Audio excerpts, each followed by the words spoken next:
నమస్తే, welcome to D news. ముందుగా headlines. Medical కళాశాలల ప్రైవేటీకరణకు వ్యతిరేకంగా వైసీపీ విద్యార్థి విభాగం యోజన విభాగం ఆధ్వర్యంలో కోటి సంతకాల సేకరణ కార్యక్రమం. జీఎస్టీ పోటీల విజేతలతో సీఎం చంద్రబాబు నాయుడు భేటీ. భవిష్యత్తును మార్చేది సంస్కరణలేనని వెల్లడి.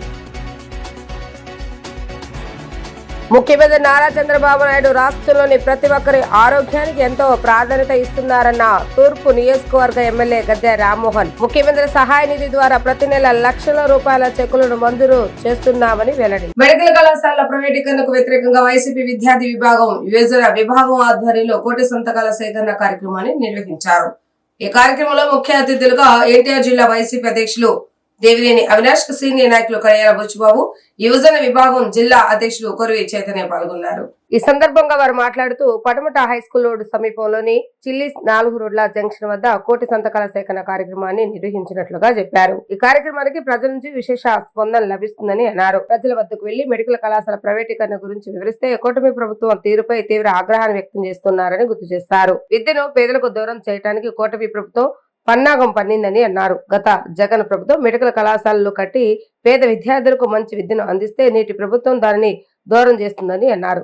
ప్రభుత్వ తీరును నిరసిస్తూ వైసీపీ అధినేత జగన్ పిలుపు మేరకు రాష్ట్ర వ్యాప్తంగా కోటి సంతకాల సేకరణ కార్యక్రమం నిర్వహించినట్లుగా చెప్పారు. ప్రభుత్వం తన తీరు మార్చుకోకపోతే భవిష్యత్తులో మరిన్ని కార్యక్రమాలు చేపడతామని వెల్లడించారు.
ఏపీలో 1923లో ఆంధ్ర మెడికల్ కాలేజ్ ఏర్పాటైంది. ఆ తర్వాత మరో 10 ప్రభుత్వ వైద్య కళాశాలలు ఏర్పాటుకు 2185 ఎంబీబీఎస్ సీట్లు వచ్చాయి. 1923 నుంచి 2019 వరకు ఏపీలో ప్రభుత్వ రంగంలో 12 మెడికల్ కాలేజీలు మాత్రమే ఉన్నాయి. ఇందులో 8 కాలేజీలు టీడీపీ ఆవిర్భావం కంటే ముందే ఉన్నాయి. 3 మెడికల్ కాలేజీలను ఆనాడు రాజశేఖర రెడ్డి ప్రభుత్వం తీసుకొస్తే ఒక్క జగన్ హయాంలోనే ఒకేసారి 17 మెడికల్ కాలేజీలను స్థాపించారు. దీంతో మరో 2550 మెడికల్ సీట్లు అందుబాటులోకి వచ్చాయి. భవిష్యత్తును మార్చడానికి, కష్టంతో రాసిన పేదల తలరాతను చెరిపేయడానికి ఈ సంఖ్య చాలదా? ఇన్ఫ్రాస్ట్రక్చర్ నుంచి అన్ని రకాల సదుపాయాల వరకు ప్రైవేటు కాలేజీలకి ఏమాత్రం తగ్గకుండా అత్యాధునిక labs, teaching halls, lecturer halls తో మెడికల్ కాలేజీల నిర్మాణం జరిగింది. పేదల బతుకులు మార్చాలి అనే సంకల్పంతో ఒక్కో అడుగు ముందుకు వేస్తూ రాష్ట్రాన్ని జగన్ ముందుకు నడిపిస్తే ఆయన ధనరాజు గారికి, ఈ కార్యక్రమానికి ముఖ్య అతిథి చేసిన పెద్దలు రాష్ట్ర వైఎస్ఆర్ కాంగ్రెస్ పార్టీ సీనియర్ నాయకులు కడియాల బుచ్చిబాబు గారికి, అదేవిధంగా ఈరోజు ఈ కార్యక్రమం ఏర్పాటు చేసిన సోదరులు జిల్లా యువజన విభాగం అధ్యక్షులు కొరవి చైతన్య గారికి, అదేవిధంగా జిల్లా విద్యార్థి విభాగం అధ్యక్షులు కోమల్ సాయి గారికి, పెద్దలు మీర్ హుసేన్ గారికి, దామోదర్ గారికి, రిజ్వాన్ గారికి, నాయుడు గారికి, అదేవిధంగా నియోజకవర్గ అధ్యక్షుడు ధనుష్ గారికి, తరుణ్ గారికి, ఇర్ఫాన్కి, ఇక్కడ ఇచ్చేసిన సోదరులకు కానివ్వండి, యువకులకు కానీ అందరికీ నా ఒక ధన్యవాదాలు, నమస్కారాలు. ఏదైతే ఈ సంతకాల సేకరణ కార్యక్రమం మీరందరూ కూడా వీడియోలో చూశారు, ప్రజల దగ్గరికి వెళ్ళి ఒక మంచి కార్యక్రమం ఈరోజు. అంటే ప్రజల దగ్గరికి వెళ్ళి జగన్మోహన్ రెడ్డి గారు గత 5 సంవత్సరాలు చేసిన కార్యక్రమాలు పేద ప్రజానికం కోసం, వాళ్ళ ఆరోగ్యం కోసం, వాళ్ళ వైద్యం కోసం ఏ విధంగా 17 మెడికల్ కాలేజీలు కట్టారో ఈరోజు ఈ ప్రభుత్వం వచ్చిన తర్వాత ప్రైవేట్ వ్యక్తుల చేతుల్లో పెట్టి పేద ప్రజానికం పిల్లలు చదువుకునే ఒక ఆశల్ని నష్టపరిచే విధంగా ఈరోజు ఈ కూటమి ప్రభుత్వం ముందుకెళ్తాను. దాన్ని నిరసిస్తూ ఈరోజు వైఎస్ఆర్ కాంగ్రెస్ పార్టీ జగన్మోహన్ రెడ్డి గారి ఒక ఆధ్వర్యంలో 1 కోటి సంతకాల సేకరణ కార్యక్రమం ఈరోజు రాష్ట్ర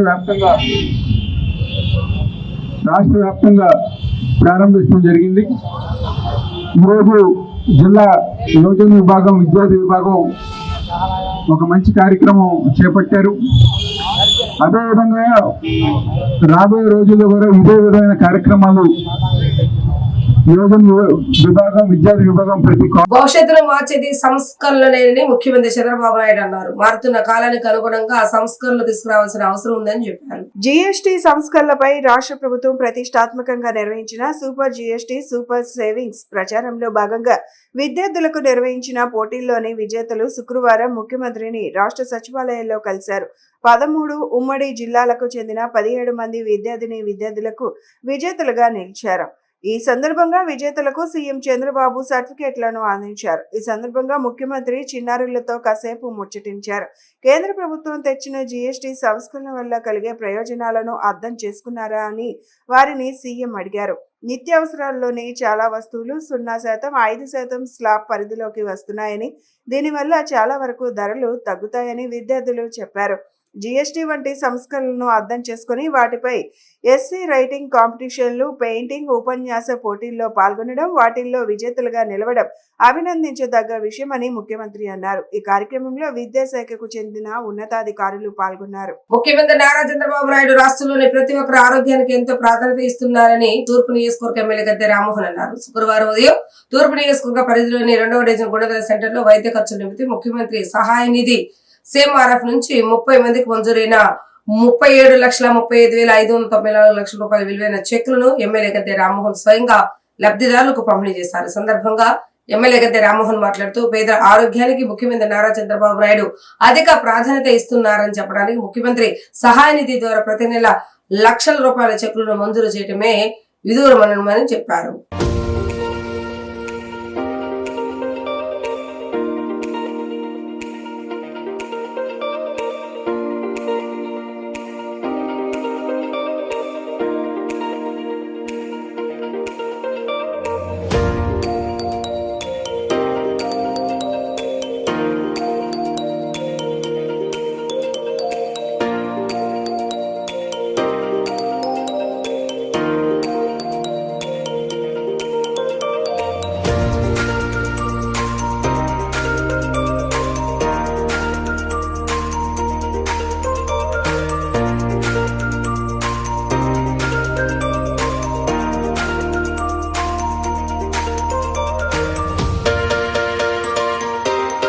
ఆంధ్రప్రదేశ్ రాష్ట్ర ఉన్నత న్యాయస్థానం న్యాయమూర్తిగా జస్టిస్ దొరారి రమేష్ ప్రమాణ స్వీకారం చేశారు. గతంలో ఏపీ హైకోర్టులో న్యాయమూర్తిగా పనిచేస్తూ జస్టిస్ రమేష్ అలహాబాద్ హైకోర్టుకు బదిలీ అయ్యారు.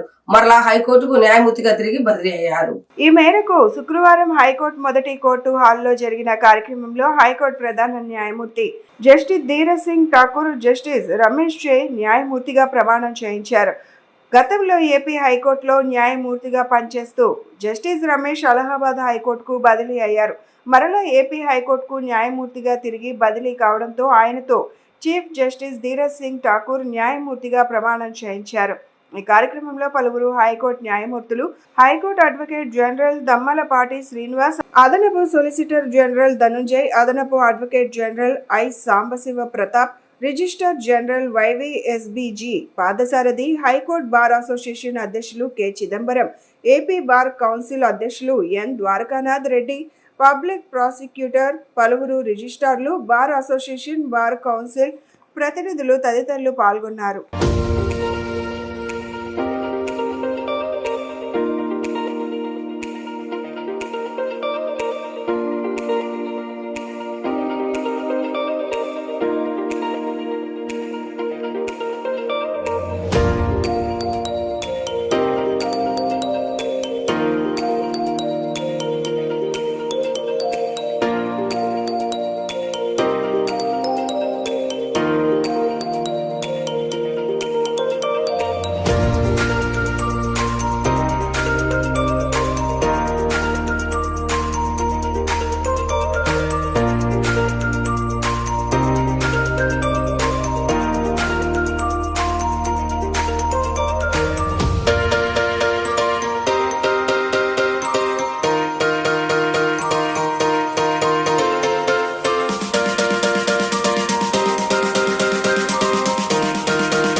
నకిలీ మద్యం కేసులో జనం నవ్వుతున్నారనే సిగ్గు ప్రభుత్వానికి ఎల్లో మీడియాకు లేదంటూ ఎద్దేవా చేశారు మాజీ మంత్రి పేర్ని నాని. ప్రభుత్వ పెద్దల ఒత్తిడితోనే పోలీసులు జనార్దన్ వీడియో చేయించారని ఆరోపించారు. ఇదే సమయంలో చంద్రబాబు నాయుడుకు సవాల్ విసిరారు.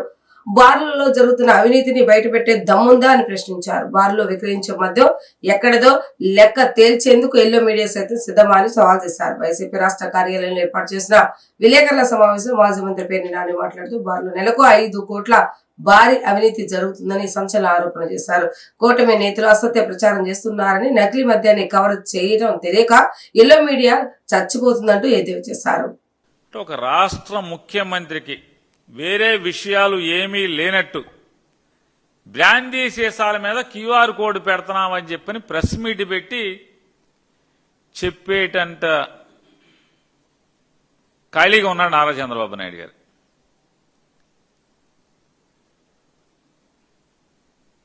మరి మంత్రి గారు ఏం చేస్తాడో మనకు అర్థం కాదు, రాష్ట్ర ప్రజలందరికీ కూడా. మరి సారా మంత్రి గారు ఏం చేస్తాడు? ముఖ్యమంత్రి ప్రెస్ మీట్లు పెడితే క్యూఆర్ కోడ్ గురించి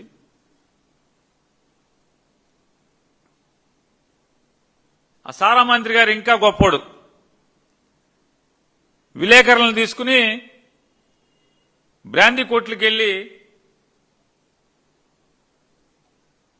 సీసాల మీద క్యూఆర్ కోడ్ ఫోన్ పెట్టి స్కాన్ చేస్తున్నాడు. అయ్యా, జగన్మోహన్ రెడ్డి గారు ప్రభుత్వం మొదటి రోజు నుంచి కూడా డిస్టిలరీల్లో తయారయ్యేటువంటి ప్రతి మద్యం బాటిల్ మీద క్యూఆర్ కోడ్ లేకుండా, ఫ్యాక్టరీ గడప దాటతాకి లేకుండా చర్యలు తీసుకుని ఫ్యాక్టరీలో కూడా ప్రతి సీసాని స్కాన్ చేసి ఎక్సైజ్ అధికారులు దాన్ని ప్రభుత్వంచే నడపబడుతున్నటువంటి ఏపీబీఎస్ఎల్ డిపోలకి చేరటం, అక్కడ స్కానింగ్ జరగటం, క్యూఆర్ కోడ్ అక్కడి నుంచి షాపులకి వెళ్ళినా అక్కడ కూడా స్కానింగ్ జరగటం. ఇది గడిచిన 5 సంవత్సరాలుగా ఈ కార్యక్రమం జరుగుతూ వస్తుంటే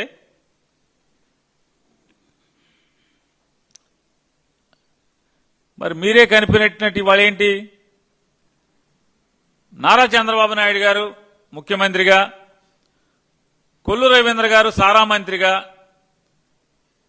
మీరు బాధ్యతలు తీసుకోగానే ఈ క్యూఆర్ కోడ్ బ్రాందీ సీసాల మీద క్యూఆర్ కోడ్ ముద్రించడం లేకపోతే అది అతికించడం ఎందుకు రద్దు చేశారు? జీఎస్టీ క్రీడా రంగానికి కొత్త వెలుగులు వచ్చాయని, ఈ రంగానికి మరింత ఊపు వచ్చేలా క్రీడా సామగ్రి, ఆట బొమ్మలు మరింత చౌకగా లభ్యమవుతాయని జిల్లా కలెక్టర్ లక్ష్మీషా తెలిపారు. జీఎస్టీ సంస్కరణలతో ఎంఎస్ఎంఈలు కూడా క్రీడా పరికరాల తయారీ విభాగంలో పెట్టుబడులు పెట్టే అవకాశం ఉందని వెల్లడించారు. సూపర్ జీఎస్టీ సూపర్ సేవింగ్స్ అవగాహన కార్యక్రమంలో భాగంగా జిల్లా క్రీడా ప్రాధికార సంస్థ ఆధ్వర్యంలో శుక్రవారం ఇందిరాగాంధీ మున్సిపల్ మైదానం వద్ద ప్రత్యేక ర్యాలీ జరిగింది. ఈ కార్యక్రమంలో collector Lakshmisha, GST joint commissioner S Prashant Kumar తదితరులు పాల్గొని ర్యాలీని ప్రారంభించారు. ఈ సందర్భంగా కలెక్టర్ లక్ష్మీషా మాట్లాడుతూ క్రీడలు శారీరక ఆరోగ్యంతో పాటు మానసిక ఆరోగ్యాన్ని పెంపొందించేందుకు దోహదం చేస్తాయని, జీఎస్టీ సంస్కరణలతో ఎంఎస్ఎంఈలు కూడా క్రీడా పరికరాల తయారీ విభాగంలో పెట్టుబడులు పెట్టే అవకాశం ఉందన్నారు. ఈ సంస్కరణ వల్ల ఆనందం, ఆరోగ్యం రెండింటికి ఆర్థిక మద్దతు లభిస్తోందని, దేశీయ తయారీదారులకు ప్రోత్సాహం లభిస్తోందన్నారు. జీఎస్టీ సంస్కరణలతో కలిగే ఆదాయాన్ని కుటుంబ, విద్య, ఆరోగ్యం, పెట్టుబడులు వంటి వాటికి ఉపయోగించుకోవచ్చని కలెక్టర్ లక్ష్మీషా పేర్కొన్నారు. GST joint commissioner S Prashant Kumar మాట్లాడుతూ సూపర్ జీఎస్టీ సూపర్ సేవింగ్స్ పై విస్తృత అవగాహన కార్యక్రమాలు నిర్వహిస్తున్నట్లు తెలిపారు. జీఎస్టీ సూపర్ సేవింగ్ ర్యాలీ సక్సెస్ఫుల్గా గత 1 నెలగా ఎన్టీఆర్ జిల్లాలో అలాగే రాష్ట్ర వ్యాప్తంగా నిర్వహించడం జరుగుతోంది. దీంట్లో భాగంగా ప్రజల్లో చైతన్యం తీసుకురావడం జరుగుతోంది. జీఎస్టీ రేటు తగ్గించడం వల్ల ఎంతవరకు వాళ్ళకి ఆదా అవుతూ ఉంది, ఎంతవరకు వాళ్ళ పాకెట్ మనీ సేవ్ అవుతూ ఉంది అనే దాని మీద అవగాహన కల్పిస్తున్నాము. మన రాష్ట్రంలో దాదాపు 8,000 కోట్లు సేవ్ అవుతాయి. మన జిల్లాలోని సంవత్సరానికి 300 కోట్లు అమౌంట్ సామాన్యుల పాకెట్లో సేవ్ అవుతూ ఉంది. సో అలాగే ప్రతి కుటుంబానికి చూసుకుంటే దాదాపు 6,000 నుంచి 12,000 నెలకి సేవ్ అవుతూ ఉంది. ఇటువంటి ఒక మంచి పాలసీ డిసిషన్ నుంచి ఒక మంచి నిర్ణయం గురించి పబ్లిక్కి తెలియచేయాలి అనే ఉద్దేశంతో అన్ని రకాలుగా అన్ని ప్లేసెస్లో ప్రతి గ్రామంలో ప్రతి నగరాల్లో కూడా ఈ కార్యక్రమం చెప్పడం జరుగుతుంది. ప్రజలు కూడా ఎంతో ఉత్సాహంగా పాల్గొంటున్నారు, దాని గురించి అర్థం చేసుకుంటున్నారు. పర్చేసింగ్ పవర్ పెరిగింది వాళ్ళకి. సో షాపింగ్ చేస్తున్నారు, షాపింగ్ ఫెస్టివల్ కూడా చేస్తున్నాము, దాంట్లో కూడా పాల్గొంటున్నారు. ఇది చాలా మంచి పరిణామం. ప్రతి ఒక్కరికి దసరా అలాగే దీపావళి పండుగలు అయితే వస్తున్నాయి. ఆ పండుగ ఈసారి GST తగ్గించడం మూలం కూడా ఇంకొక అడిషనల్ అడ్వాంటేజ్గా వచ్చింది. సో ఈ కార్యక్రమం ముందుకు తీసుకెళ్ళడానికి సహకరిస్తున్న ప్రతి ఒక్కరికి ధన్యవాదాలు తెలియజేసుకుంటున్నాను. ప్రతి ఒక్కరూ ఈ కార్యక్రమంలో పాల్గొనాలని, దీని గురించి తెలియచేయాలి. అలాగే ఈ బెనిఫిట్ని ప్రతి ఒక్కరు పొందాలని సందర్భంగా కోరుకుంటున్నాను. Thank you. పేద మధ్యతరగతి ప్రజల బంగారు ఆభరణాల తాకట్టు కష్టాల నుండి ఆదుకునేందుకు ప్రైవేట్ గోల్డ్ హబ్ ఏర్పాటు చేయడం సంతోషకరమని రాష్ట్ర కార్మిక శాఖ మంత్రి వాసంశెట్టి సుభాష్ సెంట్రల్ ఎమ్మెల్యే బొండా ఉమా తెలిపారు. తమకు విజయవాడతో పాటుగా తెలంగాణ, చెన్నై, మదురై లాంటి నగరాల్లో తమ బ్రాంచ్లు ఉన్నాయని సంస్థ నిర్వాహకులు శివప్రసాద్ తెలిపారు. ప్రజలు ఈ అవకాశాన్ని వినియోగించుకొని తమను ఆదరించాలని కోరారు. గవర్నర్పేటలో ప్రైమ్ గోల్డ్ హబ్ ను రాష్ట్ర కార్మిక శాఖ మంత్రి వాసంశెట్టి సుభాష్ సెంట్రల్ నియోజకవర్గ ఎమ్మెల్యే బోండా ఉమా లాంఛనంగా ప్రారంభించారు. ఈ సందర్భంగా నిర్వహించిన కార్యక్రమంలో పలువురు ప్రజా ప్రతినిధులు, వ్యాపారవేత్తలు, సంస్థ ప్రతినిధులు పాల్గొన్నారు. అనంతరం మంత్రి వాసంశెట్టి సుభాష్ ఎమ్మెల్యే బోండా ఉమా మాట్లాడుతూ బ్యాంకుల్లో తాకట్టు పెట్టిన బంగారం విడిపించుకోలేని మధ్యతరగతి కుటుంబాలకు ఉపశమనం కలిగేలా ఈ సంస్థ కొత్త సేవలను ప్రారంభించడం ఎంతో అభినందనీయమన్నారు. దీని ద్వారా ప్రజల ఆర్థిక భారాన్ని తగ్గించడమే సంస్థ లక్ష్యమని వివరించారు. ఈ విధానం వల్ల ప్రజల ఆర్థిక అవసరాలను తీర్చడమే కాకుండా విలువైన బంగారం మరల వినియోగంలోకి రావడానికి దోహదపడుతుందన్నారు. ప్రైమ్ గోల్డ్ హబ్ వినియోగదారులకు నమ్మకమైన సేవలు అందించి పారదర్శకతతో మరింత ఎదగాలని ఆకాంక్షించారు. అనంతరం సంస్థ నిర్వాహకులు శివప్రసాద్ మాట్లాడుతూ సుమారు 4 రాష్ట్రాలలో 10 బ్రాంచీలతో ఇప్పటి వరకు తమ కస్టమర్లకు సేవలు అందించామని చెప్పారు. తమ సేవలను తమ వినియోగదారులకు మరింత చేరువ చేయాలన్న లక్ష్యంతో కొత్త బ్రాంచ్ ఏర్పాటు చేయడం జరిగిందని తెలిపారు. పేద మధ్యతరగతి ప్రజలను దృష్టిలో ఉంచుకొని తమ సంస్థ కొత్తగా సెకండ్ హ్యాండ్ జ్యువెలరీ అమ్మకాలను సరికొత్తగా ప్రారంభించడం జరిగిందని తెలిపారు. తమ సేవలను ప్రతి ఒక్కరూ వినియోగించుకోవాలని కోరారు.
ఈరోజు జీ ప్రైమ్ గోల్డ్ హబ్ అనే వ్యవస్థని ప్రారంభిస్తున్న శివప్రసాద్ గారికి నా హృదయపూర్వక శుభాకాంక్షలు తెలియజేస్తూ ఉన్నాను. అదేవిధంగా ఏదైతే గత 2 సంవత్సరాల క్రితం కరోనా మహమ్మారి ప్రతి 3 ఇంటికి 2 ఇళ్ళు తాకిన వైను, మరి భారతదేశంలో ప్రముఖంగా పిల్లలకి, ఆడపిల్లలకి కట్నం ఇచ్చినా ఇవ్వకపోయినా బంగారం మాత్రం ఖచ్చితంగా ఇచ్చే సంస్కృతి మంది. మరి ఆ కష్టకాలంలో ఆ రోజున ఏమీ లేక పేదవాళ్ళు మరి బంగారం తాకట్లు పెట్టి అనేక రకాలుగా ఇంట్లో ఉన్నది దాచుకున్నది, అలాగే ఉన్నది దాచుకున్నది కూడా తాకట్టు పెట్టి, బంగారాన్ని కూడా తాకట్టు పెట్టి ఈరోజు విడిపించలేని పరిస్థితుల్లో మరి ఆక్షన్కి వెళ్ళిపోవటం ఎన్నో సందర్భాల్లో ఓ ప్రజాప్రతినిధిగా నేను చాలా సందర్భాల్లో లేని వాళ్ళని చూడటం జరిగింది. ఒక్కళ్ళు కూడా వాళ్ళ శక్తి కొలది, చిన్న బంగారం కాడి నుంచి వాళ్ళ శక్తి కొలది అందరూ కూడా ఉండాలని కోరుకుంటారు.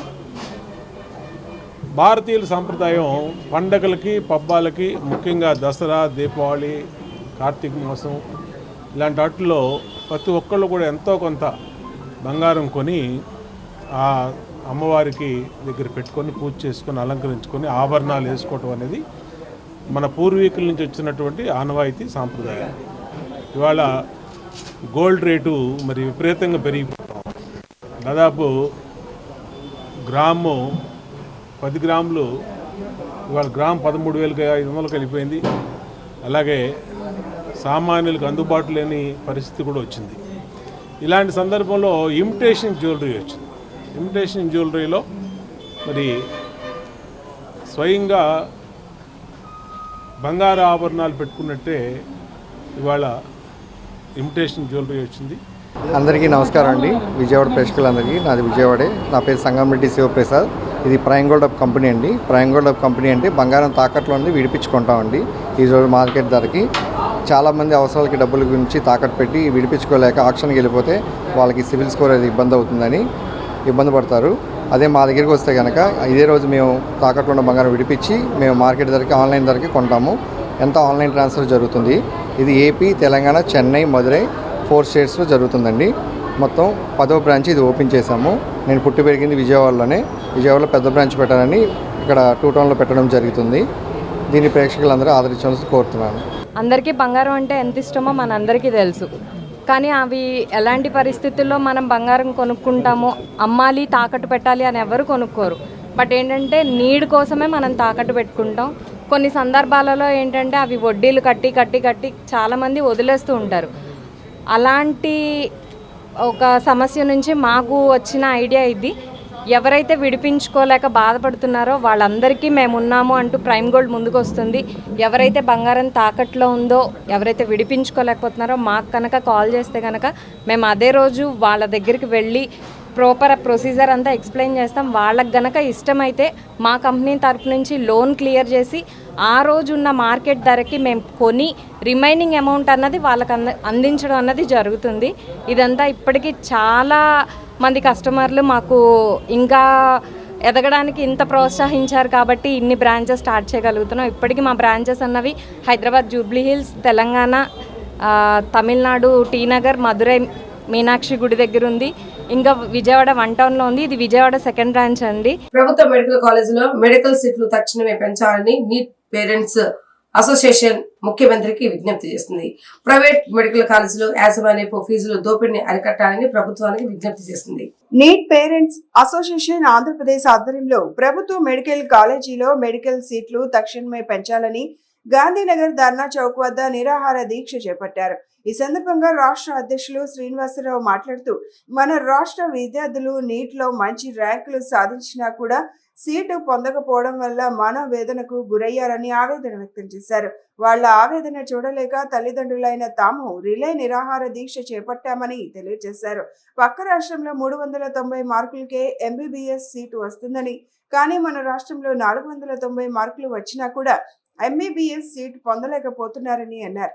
ప్రైవేట్ మెడికల్ కాలేజీలో యాజమాన్యపు ఫీజుల దోపిడీని అరికట్టాలని ప్రభుత్వానికి విజ్ఞప్తి చేశారు. ఈ కార్యక్రమంలో నీట్ పేరెంట్స్ అసోసియేషన్ సభ్యులు పాల్గొన్నారు. ప్రస్తుతం ఉన్నటువంటి విద్యా సంవత్సరంలో మన ఆంధ్రప్రదేశ్ రాష్ట్ర పిల్లలైనటువంటి వారు నీట్ పరీక్షలో మంచి మార్కులు సాధించి కూడా సీటు పొందలేక, మరి పిల్లలైనటువంటి వారు మంచి మార్కులు పొంది కూడా సీటు పొందలేనటువంటి కారణం చేత వాళ్ళు పడేటటువంటి వేదనను చూడలేక తల్లిదండ్రులుగా మేమందరం కూడా ఒక అసోసియేషన్గా ఏర్పడి ఈ యొక్క కార్యాచరణను మేము ప్రారంభించడం జరిగిందండి. అయితే పక్క రాష్ట్రంతో పోల్చుకుంటే పక్క రాష్ట్రంలో దాదాపుగా 390 మార్కులకే ఎంబీబీఎస్ సీట్ వస్తుందండి. మనకైతే 490 మార్కులు వచ్చినా కూడా సీట్ వచ్చేటటువంటి పరిస్థితి లేకుండా పోయింది. ప్రతి కేటగిరీలో అంటే జనరల్ కేటగిరీ నుంచి ఎస్సీ, ఎస్టీ, ఓబీసీ వరకు కూడా ఇదే రేషియో 100 నుంచి 120 మార్కులు తేడా పక్క రాష్ట్రాలతో మనకు ఉంది. అయితే దీన్ని దృష్టిలో ఉంచుకొని మేము ముఖ్యమంత్రి గారికి, అలాగే విద్యాశాఖ మంత్రుల వారికి, ఆరోగ్య శాఖ మంత్రుల వారికి, అలాగే ఉప ముఖ్యమంత్రి పవన్ కళ్యాణ్ గారికి కూడా మేము విన్నవిస్తున్నామండి. మేము నీట్ పేరెంట్స్ అసోసియేషన్ తరఫున ప్రభుత్వం వారికి ముఖ్యంగా మా యొక్క ధన్యవాదం తెలియజేసుకుంటున్నాం సార్. మా యొక్క నిరసన ఒకటే, మా యొక్క పేద విద్యార్థులమైనటువంటి పిల్లలని మేము మెడిసిన్ చదివించాలని ఎంతో ఆశతో అప్పులు చేసి ఉండి లేక మన రాష్ట్రంలో సీటులు లేక చాలామంది బిడ్డలు సీట్లు రాక బోర్డర్లో ఉండిపోయినటువంటి బిడ్డలు అనేక మంది బిడ్డలు ఉన్నారు. ఆ పిల్లలందరూ దృష్టిలో ఉంచుకుని మా యొక్క అసోసియేషన్ ఈ విధమైనటువంటి నిరాహార దీక్ష చేయటానికి ముందుకు రావడం జరిగింది సార్. రాష్ట్ర ముఖ్యమంత్రి వర్యులు చంద్రబాబు నాయుడు గారు, అలాగే డిప్యూటీ సీఎం పవన్ కళ్యాణ్ గారు, అలాగే లోకేష్ బాబు గారు ప్రతి ఒక్కరూ కూడా మా యొక్క విన్నపాన్ని లేక మా ఆవేదనను మా బాధను అర్థం చేసుకుని ప్రైవేట్ కాలేజీలో కానీ ఇప్పుడు ఉన్నటువంటి గవర్నమెంట్ కాలేజీలో కానీ కొన్ని సీట్లు గనక మా యొక్క సీట్లు పెంచినట్లయితే విశాఖపట్నంలో గూగుల్ డేటా సెంటర్ రావడం ఆంధ్రప్రదేశ్ సువర్ణ అధ్యాయం అని సాప్ చైర్మన్ రవినాయుడు అన్నారు. నారా లోకేష్ బాధ్యతలు చేపట్టిన తర్వాత రాష్ట్రానికి పరిశ్రమల ప్రవాహం మొదలైందని అన్నారు. కూటమి ప్రభుత్వంలో పారిశ్రామికవేత్తలు ఆంధ్రప్రదేశ్ లో మాత్రమే పెట్టుబడి పెడతాం అనే పరిస్థితి నెలకొందని, గత 5 ఏళ్ల పాటు ఒక్క పరిశ్రమ కూడా ఆంధ్రాకు రాలేదని విమర్శలు గుప్పించారు. విజయవాడలోని శాప్ కార్యాలయం నందు శాప్ చైర్మన్ రవినాయుడు మీడియాతో మాట్లాడారు. విశాఖపట్నంలో గూగుల్ డేటా సెంటర్ రావడం ఆంధ్రప్రదేశ్ కు సువర్ణ అధ్యాయం అన్నారు. గత 5 ఏళ్ల పాటు ఒక్క ఆంధ్రకు ఒక్క పరిశ్రమ కూడా రాలేదన్నారు. నారా లోకేష్ బాధ్యతలు చేపట్టిన తరువాత రాష్ట్రానికి పరిశ్రమల ప్రవాహం మొదలైందన్నారు. కేంద్రం సహకారంతో నారా లోకేష్ కృషితో రాష్ట్రానికి అనేక పరిశ్రమలు వస్తున్నాయన్నారు. ఎప్పటికప్పుడు పారిశ్రామికవేత్తల వద్దకు వెళ్లి పరిశ్రమల కల్పనకు నారా లోకేష్ కృషి చేస్తున్నారన్నారు. గతంలో హైదరాబాద్ వేదికగా చంద్రబాబు పరిశ్రమ పెద్దలకు ఆనాడు ఎలా సహకరించారో అలాంటి సహకారం ఇప్పుడు ఉంటుందని పారిశ్రామికవేత్తలు విశ్వసిస్తున్నారన్నారు. రాష్ట్రంకు పెట్టుబడులు వస్తేనే అభివృద్ధి జరుగుతుందని చంద్రబాబు, పవన్, లోకేష్ భావిస్తున్నారన్నారు. విశాఖలో గూగుల్ పెట్టుబడి పెట్టేందుకు ఒప్పందం జరిగిందని, ఒకప్పుడు ఐటీ అంటే హైదరాబాద్, చెన్నై, బెంగళూరు గుర్తుకు వచ్చేవని, రానున్న రోజుల్లో వైజాగ్ ఐటీ హబ్ గా నిలుస్తుందన్నారు. విశాఖపట్నంలో గూగుల్ డేటా సెంటర్ రావడం అనేది ఆంధ్రప్రదేశ్కి ఒక సువర్ణ అధ్యాయం. ఈరోజు ఆంధ్రప్రదేశ్కి పక్క రాష్ట్రాలు అక్కడికి పోయి ఏం చేస్తారు, ఆ రాష్ట్రంలో పెట్టుబడి పెట్టే పరిస్థితి ఉందా, అసలు ఆ రాష్ట్రానికి ఎవరైనా వెళ్తారా, ఆ రాష్ట్రం కల్లా చూసే వాళ్ళు ఎవరు అనే పరిస్థితి పక్క రాష్ట్రాల నేతలు, ముఖ్యమంత్రులు, కేంద్ర మంత్రులుగా ఉన్న వాళ్ళు కూడా మాట్లాడిన పరిస్థితి గత 5 సంవత్సరాలు చూసాం. దానికి భిన్నంగా కూటమి ప్రభుత్వం అధికారంలోకి వస్తానే నారా లోకేష్ గారు ఐటీ మంత్రిగా బాధ్యతలు తీసుకున్నాక ఈరోజు పరిశ్రమల ప్రవాహం మొదలైంది. మేము ఆంధ్రప్రదేశ్లో పెట్టుబడులు పెడతాం, ఆంధ్రప్రదేశ్లోనే పెట్టుబడులు పెడతాం అనే పరిస్థితి ఈరోజు రాష్ట్రంలో నెలకొనింది. ఈరోజు పక్క రాష్ట్రాలు ఐటీ మంత్రులు, ఇండస్ట్రీస్ మంత్రులు, ముఖ్యమంత్రులు సైతం గగ్గోలు పెట్టే పరిస్థితి నెలకొనింది. ఒక పక్క కేంద్ర ప్రభుత్వం సహకారంతో నారా లోకేష్ గారు ఎప్పటికప్పుడు పరిశ్రమల వద్దకెళ్ళి మన రాష్ట్రంలో ఉన్న సౌకర్యాలు కావచ్చు, వాళ్ళకి ఏమైతే ప్రభుత్వం తరపున రాయితీలు కల్పించడం విషయంలో అయితేమి, సహకరించడం విషయంలో అయితేనేమి వాళ్ళకి నచ్చజెప్పి మీరు రండి. తిరుపతి జిల్లాలో కల్కి ఆక్రమించిన అటవీ భూములపై విజిలెన్స్ అండ్ ఎన్ఫోర్స్మెంట్ విచారణ జరిపించాలని భారత హేతువాద సంఘం అధ్యక్షులు నాన్నే వెంకట సుబ్బయ్య డిమాండ్ చేశారు. తిరుపతి జిల్లా రెవెన్యూ అధికారులకు కల్కి ఆశ్రమ నిర్వాహకులకు మధ్య క్విడ్ ప్రోక్రో జరుగుతుందని ఆరోపణలు చేశారు. శుక్రవారం గాంధీనగర్ ప్రెస్ క్లబ్ లో భారత హేతువాద సంఘం ఆధ్వర్యంలో మీడియా సమావేశం నిర్వహించడం జరిగింది. ఈ సమావేశంలో భారత హేతువాద సంఘం అధ్యక్షుడు నాన్నే వెంకట సుబ్బయ్య మాట్లాడుతూ వైసీపీ నేత పెద్దిరెడ్డి ఆక్రమించిన అటవీ భూముల విషయంలో అధికారులపై చర్యలు తీసుకోవాలని ఉప ముఖ్యమంత్రి పవన్ కళ్యాణ్ ఆదేశించారన్నారు. అదే జిల్లాలో కల్కి ఆశ్రమం ఆక్రమించిన అటవీ భూములపై కూడా చర్యలు తీసుకోవాలన్నారు. కల్కి అనే ఒక దొంగస్వామి కొన్ని సంవత్సరాల నుంచి, దాదాపు 20-10 సంవత్సరాల నుంచి కొన్ని వందల ఎకరాల అటవీ భూములు ఆక్రమించి ఆశ్రమం పేరుతో మోసం చేస్తున్నాడు. ఏ రకమైన అనుమతులు లేవు ఆ కట్టడాలకి. అక్కడ ఆశ్రమ నిర్వాహకులకి జిల్లా అధికారులకి కిట్ ప్రోకో జరుగుతుంది అనేటువంటిది ఖచ్చితంగా మేము ఒక అవగాహనకు వచ్చాము. అంటే ఆశ్రమ నిర్వాహకులు అధికారులు ఒకరికొకరు ఇచ్చిపుచ్చుకునే విధంగా వాళ్ళు ఉన్నారు. అయితే పవన్ కళ్యాణ్ గారు అటవీ శాఖ మంత్రి అటవీ భూములు ఆక్రమిస్తే తాట తీస్తామని అంటూ ఉన్నాడు. చాలా సంతోషమే. ఆ మధ్య పెద్దిరెడ్డి ఆక్రమణ భూములకు సంబంధించి అటవీ భూములు ఆక్రమిస్తే అటవీ భూములు ఆక్రమించడానికి ఎవరైతే సపోర్ట్ చేశారో వాళ్ళని క్రిమినల్ కేసు పెడతానని పవన్ కళ్యాణ్ గారు చెప్పారు. చాలా సంతోషం. అయితే తిరుపతి జిల్లాలో బియ్యన్ కండ్రిక మండలంలో అంజూర్ ఫారెస్ట్ ల్యాండ్ ఉంది, కల్లివెట్టు అనే గ్రామం దగ్గర. అక్కడ 21 ఎకరం డీప్ ఫారెస్ట్ ఆక్రమించి ఆశ్రమం పేరుతో 20 సంవత్సరాల నుంచి కలికి మోసం చేస్తుంటే, అయితే అక్కడ ఆ 21 ఎకరము ఎవరో ఒక శ్రీనివాస మొదలయ్యారకని వాళ్ళు బ్రిటిష్ గవర్నమెంట్ ఇచ్చింది, దాని వారసులు వీళ్ళకి అమ్ముకున్నారు అని పైకి నాటకాలు ఆడుతున్నారు కలెక్టర్ డిపార్ట్మెంట్, రెవెన్యూ డిపార్ట్మెంట్. మేము అడిగాము, అయ్యా ఒరిజినల్ డాక్యుమెంట్ ఇవ్వండి, మొదలే శ్రీనివాస్కి ఎవరు ఇచ్చారు, బ్రిటిష్ గవర్నమెంట్ ఇచ్చిందా, ఆ ఒరిజినల్ డాక్యుమెంట్ ఏమంటే అది లేదు, దాని డాక్యుమెంట్ ఎక్కడో ఉందని నాటకాలు ఆడుతూ ఉన్నారు. అయితే ఈ మధ్య ఫారెస్ట్ డిపార్ట్మెంట్ వాళ్ళు, రెవెన్యూ వాళ్ళు ఇద్దరు కలిసి ఉమ్మడి సర్వే చేస్తామని చెప్పారు. ఏమైందో తెలియదు ఆ సర్వే రిపోర్టు. అట్లాగే దాని పక్కనే వరదైపాలెం మండలంలో దాదాపు 200 ఎకరాలు సర్వే నెంబర్ 1 నుంచి 7 వరకు 200 ఎకరాలు కలికి ఆక్రమించి డీకే పట్టాలుగా మార్చి వాళ్ళని మోసం చేసి పేర్లు మార్చి కల్కి ఆశ్రమం కింద కలుపుకున్నాడు. మోడీ పర్యటనకు ఒక్కసారికి 400 కోట్లు ఖర్చు అవుతుందని, రాష్ట్రంలో 3 సార్లు పర్యటించినందుకు 1200 కోట్లు ఖర్చు చేసి ప్రజాధనాన్ని దుర్వినియోగం చేశారని సిపిఎం రాష్ట్ర కార్యదర్శి శ్రీనివాసరావు ఆరోపించారు.